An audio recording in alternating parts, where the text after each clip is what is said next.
Meetings in Washington, D.C. Good morning, Karen Travers.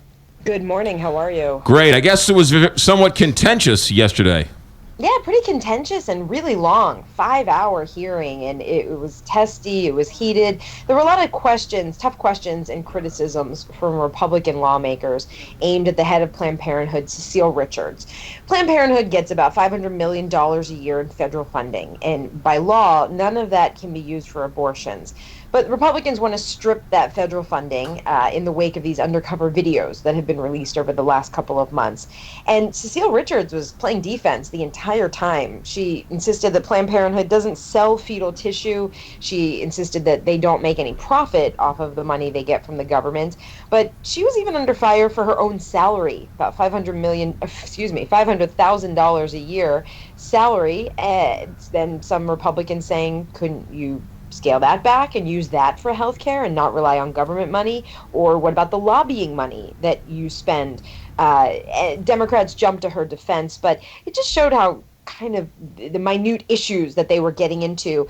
And McGraw and Kelly, one thing that was interesting was anti-abortion activists and conservative commentators and conservative activists on Twitter, as they're watching this hearing, were really criticizing the Republicans for missing an opportunity to shine a spotlight on Planned Parenthood's practices and instead focusing on issues like Cecile Richards' salary or lobbying money. So, when you're in the room, it's heated, it's testy, but interesting the reaction outside saying that Republican lawmakers just completely missed the boat there on that. Our own Chris Koster, Attorney General here in Missouri, released a report saying Planned Parenthood didn't do anything wrong in the state of Missouri. Others have said that Planned Parenthood, after looking at this, hasn't done anything wrong. Have they done anything wrong?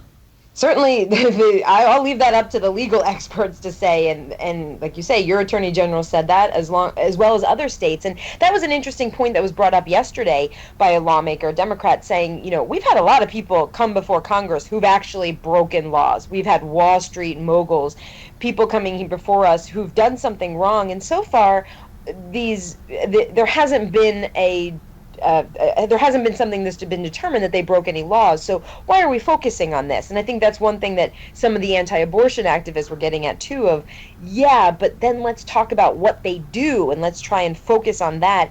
And they felt that the Republican lawmakers were missing that. Yeah. So there was all talk about shutting down the government, not funding Planned Parenthood. That seems to have fallen by the wayside.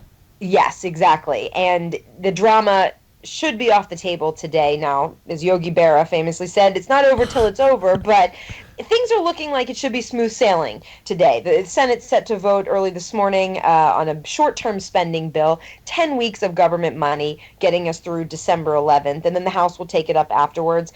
And the expectation is it gets to the White House with plenty of time for President Obama to sign it before the midnight deadline.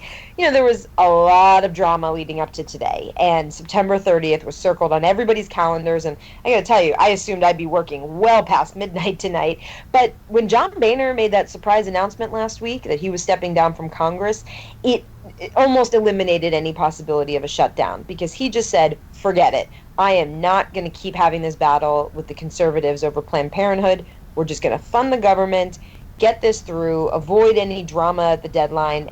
But the problem doesn't go away. It's 10 weeks of money. The problem will still exist over the 10 weeks, but for John Boehner, that's the next guy's problem. It's interesting. So the conservatives said, fine, you go, you fund it for 10 weeks, and then we will deal with this after you're gone. Well, they're not so much fine with it. They're very frustrated and very unhappy, but there aren't enough of them to sink the whole thing, because Democrats are going to come on board because they want to avoid a government shutdown. Look, the polling numbers, too, 70-some% of Americans say they don't want to see the government shut down over the Planned Parenthood issue. Republican leadership looking at that very closely and saying this is just not something we're going to stake everything on right now. So 30-ish, 40 conservatives won't vote for this spending bill today because they want Planned Parenthood funding stripped and part of it. But it doesn't matter because they'll have enough votes from the Democrats to get this across the finish line. That's Karen Travers reading the tea leaves for us, ABC News correspondent. Karen, thanks for checking in. Thank you. 724 here, Big 550 KTRS.